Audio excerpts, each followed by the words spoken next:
চাচা কয় টাকা নিবেন? আরে বাবা 50 টাকা দাও। এই চাচা 50 টাকার কোনো মাল আছে? দেরে বাবা 50 টাকা দিতে বুঝা পারতো না হাট শর্ট। সেই বা চাচা 50 টাকার কোনো মাল নেই, এখন মালের দাম বেশি। এখন থেকে গেলে 100 টাকা নিয়ে আসবেন, এবারই শেষবার। দে বস্তা দে।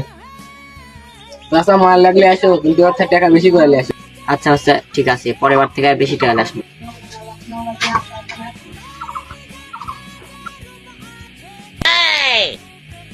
বাবাটা তুই এদিকে কুটে যাস। আব্বা আমার একটু এখানে কাজ আছে, তুমি এখানে কি করো?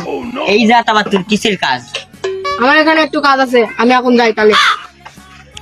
বাবা দেখে শুনে যাস, এলাকা কিন্তু ভালো না। বেটা মনে হয় আমার মতো না, কি করে এখন ওদিকে যায়। মাম ভাই বাড়ি আসো। ভাই বাড়ি আসো, বাড়ি আসো। পুরাও কি হলো? আরে মাম ভাই 100 টাকার মাল দাও। আরে এগুলো তোর বাপে 100 টাকা মাল নিয়ে গেল।